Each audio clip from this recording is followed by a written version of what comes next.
A morning devotion from Oil and Wine.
Let's realize that the four B's are you and I, the saints of God around the throne. Hallelujah. Hallelujah. Hallelujah. What a privilege this morning to be around the throne of God. Worship Him. Hallelujah. Hallelujah, Lord Jesus.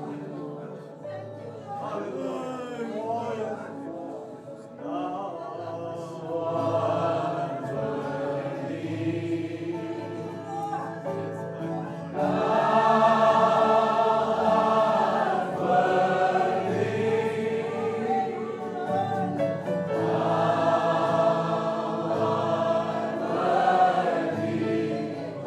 और मन की ज्ञान या समझ नहीं है तो हमारा जीवन भी उसी अवस्था में सूख सकता है। My prayer is that God will open our eyes. मेरी प्रार्थना है कि परमेश्वर हमारी आंखों को खोले। And as it was prayed that the prison doors may be open, और जैसे प्रार्थना करी गई कि कारागार के द्वार खुल जाए, the blind eyes may be open. और अंधी आंखें देखने लगे। That is the kingdom of God in the midst of us. और वो परमेश्वर का राज्य है हमारे बीच में। You know, Paul says in 2 Corinthians chapter 3 and verse 7. और दूसरा कुरिन्थियन 3 अध्याय 7वां And वचन, listen carefully. ध्यान पूर्वक सुने। But of the ministration of death, written and engraven in stones, was glorious, so that the children of Israel could not steadfastly behold the face of Moses, for the glory of his countenance, which glory was to be done away. यदि मृत्यु की वह वाचा जिसके अक्षर पत्रों पर खोदे गए थे, यहाँ तक कि तेजोमयी हुई कि मूसा के मुंह के तेज के कारण जो घटता भी जाता था, इस्राएली उसके मुख पर दृष्टि नहीं कर सकते थे, Which glory was to be done away? वो महिमा जो कि घटती चली जाती थी, Which glory was to be done away? वो महिमा जो कि धूमिल हो रही थी। Verse 8, 8वां वचन, how shall not the ministration of the Spirit be rather glorious? Hallelujah. तो आत्मा की हालेलुया। वाचा भी तेजों में क्यों ना होगी? You know, how shall not the ministration of the Spirit be rather glorious? तो आत्मा की वाचा और भी तेजों में क्यों ना होगी? How much more? कितनी अधिक वो महिमा से भरी हुई होगी। Remember, brothers and sisters, your calling in Christ Jesus. याद रखें प्रिय भाई और बहनों, अपनी बुलाहट को जो मसीह यीशु में है। He says it's something far more glorious. और संत पौलुस कहता है ये बहुत अधिक महिमामान है, It is far more better and higher. और ये और अधिक उत्तम और ऊंचे स्तर की है। Amen. And I want to tell you, saints, if our eyes are open, you know, it's going to revolutionize our lives. और मैं आपको कहूंगा कि अगर हमारी आत्मिक आंखें खुल जाए तो हमारा जीवन एक क्रांति से भर जाएगा। These days, there is a usage among the young people, or people are so used to the IT language. और इन दिनों में विशेष रीति से अगर युवा लोगों के जीवन को देखें तो वो एक आधुनिक तकनीक की भाषा में ज्यादा बोलते हैं। They call like this. I hope I won't get into trouble by saying this. They say that your prime minister is a Photoshop prime minister. और वो ये भी इस प्रकार से भी वाक्य बोलते हैं कि आपका प्रधानमंत्री तो फोटो खिंचाने वाला ही प्रधानमंत्री है। That's not the right interpretation. Anyway, Photoshop means there is a software through which you can do all the makeups outside. If you have a nose like mine, crooked, you can make it narrow and pointed and a great personality. Photoshop. That is Photoshop, Joy Thomas. All outwardly managed and presented. और बाहरी रूप से उसके ऊपर सारी सुंदरता की बनावट करके उसे सुंदर रीति से प्रस्तुत किया जाता है। You know, I want to tell you, God is not looking for Photoshop sons of God. और परमेश्वर नहीं चाहता कि उसके पुत्रों को बनावटी रूप से सुंदर बना के प्रस्तुत Remember, किया जाए। God is not trying to do some kind of management and somehow make it up and present this on the day of his appearance. और परमेश्वर ये नहीं चाहता कि उसके आगमन के दिन में उसके पुत्रों को बाहरी दिखावा और बाहरी रूप से प्रबंध करके प्रस्तुत किया जाए। Now listen very carefully, saints of God. ध्यान पूर्वक सुने, This is not a kind of Photoshop sons that God is making in his computer, but God is really doing a work in his chosen, elected, redeemed people in this hour.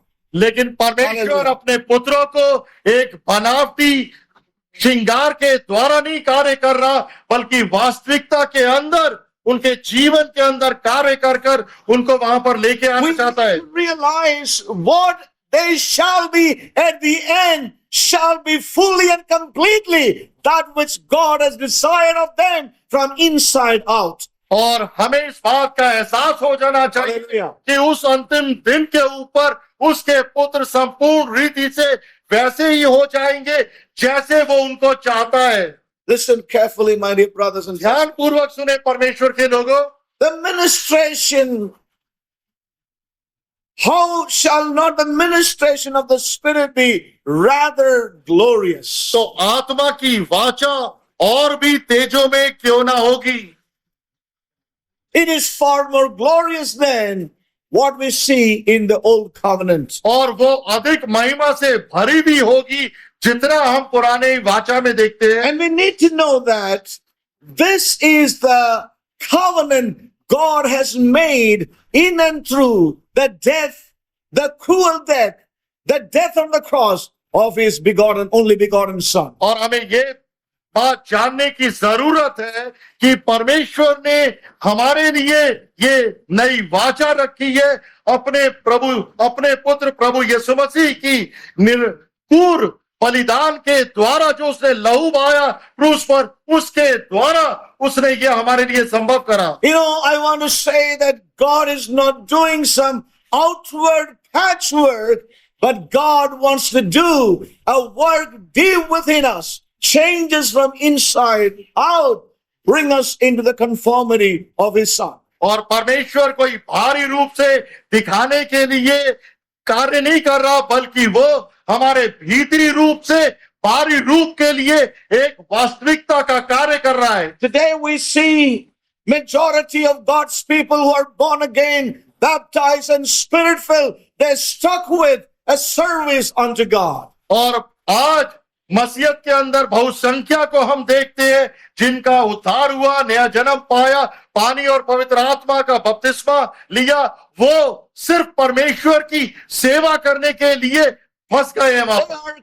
They are caught up in the realm of service unto God. और वो सिर्फ परमेश्वर की सेवा करने के वातावरण में फंस I will come गए back a little later. और बाद में वहां पर आएंगे। But listen, saints of God. ध्यान पूर्वक सुने, The new covenant is a covenant of glory. और नई वाचा महिमा की वाचा है, Our glory shall not be done away. और वो महिमा जो कभी भी घटेगी A नहीं, glory that shall never fade away. और वो महिमा जो कभी भी लुप्त नहीं होगी। This is what Paul says to the Corinthians. और वही सब कुछ संत पौलुस कुरिन्थियन के विश्वासियों को But कहता है। this Corinthian believers, और ये कुरिन्थियन के विश्वासी born again, baptized and spirit filled, their hearts were not open for God's word to enter in. और ये विश्वासी जिनका नया जन्म हुआ, पानी पवित्र आत्मा का बपतिस्मा मिला, आत्मिक वरदान मिले, लेकिन उनके मन उस सेवकाई के लिए, उन बातों के लिए खुले नहीं थे जो संत What a tragedy it is when we think about the church in Corinth. और कितनी बड़ी त्रासदी को हम देखते हैं जब हम कोरिन्थियन की कलीसिया के बारे में सोचते हैं। Now, when we turn to chapter 3 and verse 10, और इसी अध्याय का 10वां वचन, you see, to cap it off, finally what he says. और निष्कर्ष में वो क्या कहता है, This is his conclusive statement और ये उसका निष्कर्ष का तोड़ है concerning the glory that was manifested in the Old Testament. और उस महिमा के विषय में जो पुरानी नियम में आया। For if that which is done away was glorious, much more that which remaineth is glorious. और जो तेजों में था वह भी उस तेज के कारण जो उससे बढ़कर तेजों में था, कुछ तेजों में ना ठहरा। You know, some of the translation says, for even that which was made glorious had no glory in this respect, by reason the glory that excelleth. और वो महिमा जो पहले की थी, वो वर्तमान महिमा जो कि सर्वोत्तम है, उसके मुकाबले में वो कुछ महिमा नहीं है। May God help us to see this. परमेश्वर हमारी सहायता करे इसे देखने में। Though the Apostle Paul spoke about this precious calling in the lives of these saints, they had a little openness to that truth in their lives. और यद्यपि संत पौलुस ने इन गहरी सच्चाइयों को इन विश्वासियों से बोला, लेकिन उनके मन पूरी तरह से नहीं खुले इन बातों को स्वीकार करने के लिए। As we heard yesterday, जैसे आपने कल सुना, God will have his church. परमेश्वर के पास अपनी कलीसिया होगी। God will arise in his church परमेश्वर अपनी कलीसिया में उठ खड़ा and he होगा will say it is enough. और वो ये कहेगा कि बहुत कुछ हो गया। The Lord whom you seek will come into his temple. और जिस परमेश्वर को आप खोजते हैं वो अचानक ही अपने मंदिर में आएगा। And he will begin his work he will encounter his church. और वो उस मंदिर के अंदर अपने कार्य को प्रारंभ करेगा, अपनी कलीसिया का सामना करेगा। This is God's appointment with this church. और ये परमेश्वर का भेंट करने का नियुक्त समय अपनी This is कलीसिया God's के लिए, appointment with his people in these end times. और इन अंतिम समय में परमेश्वर का मिलने का समय है अपने लोगों के साथ। Surely God has greater things. निसंदेह परमेश्वर के पास महान चीजें हैं, Greater things बहुत ही अधिक महान चीजें हैं for his new covenant people अपनी नई वाचा के लोगों के लिए। than he did for the old covenant. और जो उसने पुराने वाचा के लोगों से, I am confident of that in my own heart. और मुझे इसके ऊपर और अधिक विश्वास का In भरोसा है these end times, कि इन अंतिम समयों के अंदर God will perform such wondrous things, परमेश्वर कुछ अद्भुत कार्य करेगा such wondrous things. और हैरान करने वाली अद्भुत चीजों को करेगा। There are many prophetic expressions of that in God's word. और इस विषय में परमेश्वर के वचन के अंदर कई भविष्यवाणी के उल्लेख हैं। And see what Paul says in the book of Hebrews. और देखें कि इस विषय में संत पौलुस इब्रानियों की पत्री में क्या कहता है। Yes.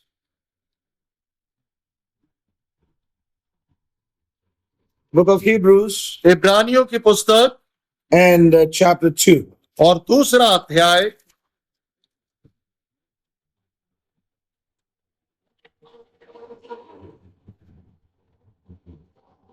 Hebrews chapter 2 इब्रानियों का दूसरा अध्याय and verse 13. और 13वां वचन। And again, I will put my trust in him. And again, behold, I and the children which God hath given me.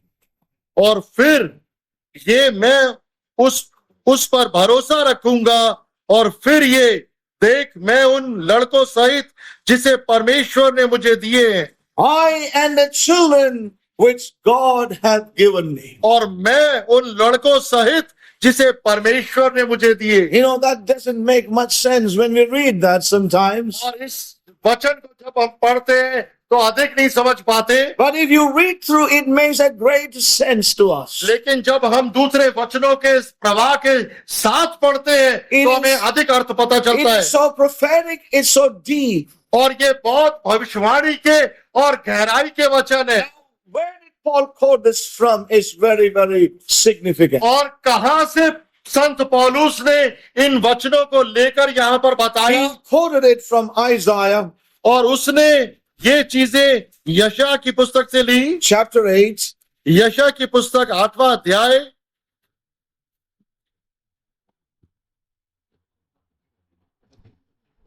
Isaiah chapter 8 यशया 8 अध्याय and verse 18. और 18वां वचन।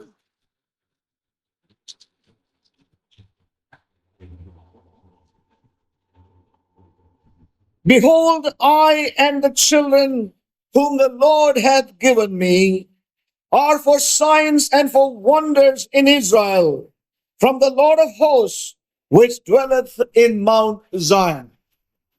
और देख मैं और जो लड़के यहोवा ने मुझे सौंपे हैं उसी सेनाओं के यहोवा की ओर से जो सिय्योन पर्वत पर निवास किए रहता है, इस्राएलियों के लिए चिन्ह और चमत्कार हैं। You know, it says very clearly here, again it says, I and the children whom the Lord hath given me are for sign and for wonders. और वचन में जैसे लिखा है कि मैं और वो जो लड़के यहोवा ने मुझे सौंपे हैं वो चिन्ह और चमत्कार के लिए हैं। Are for signs and wonders और वो चिन्ह और चमत्कार के लिए हैं। in Israel from the Lord of hosts. और इस्राएल के अंदर सेनाओं का यहोवा कहता है, The people whom the Father hath given. वो लोग जो कि पिता ने उसे दिए, The people whom the Father hath given to the Son, the Lord Jesus Christ. वो लोग जो पिता ने अपने पुत्र प्रभु यीशु मसीह को दिए, They are for signs and wonders.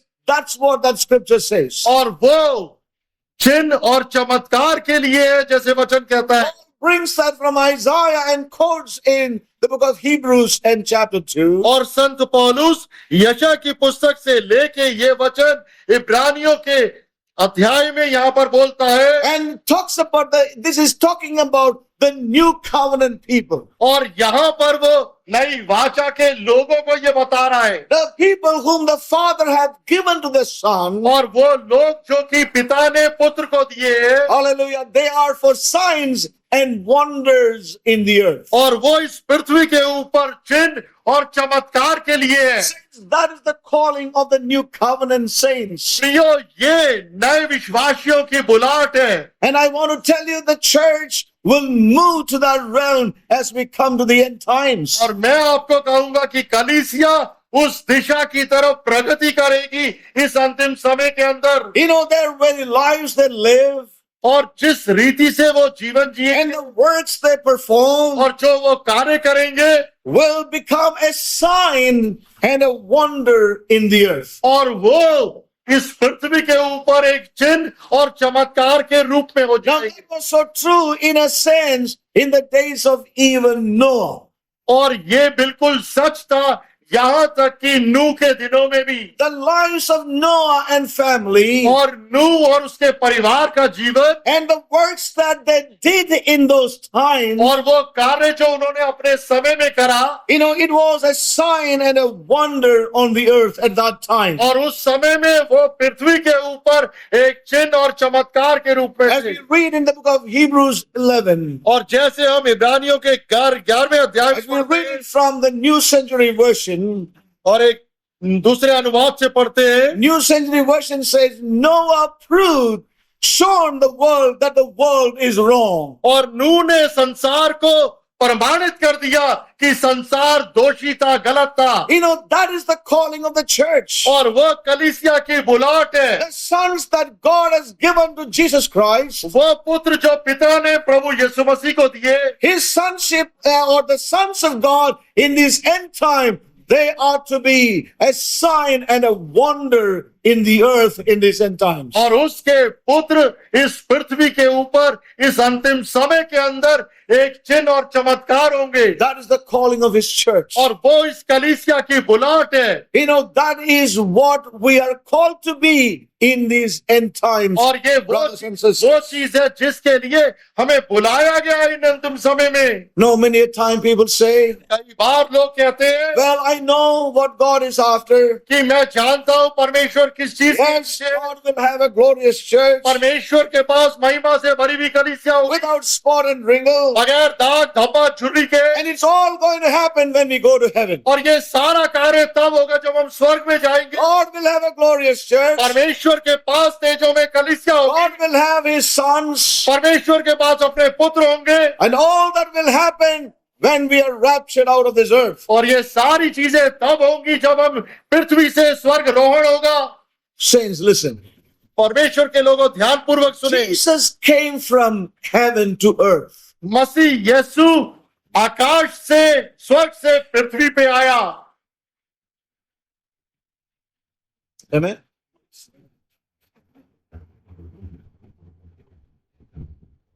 He came from heaven to the earth. और मसीह यीशु आकाश से पृथ्वी पर आया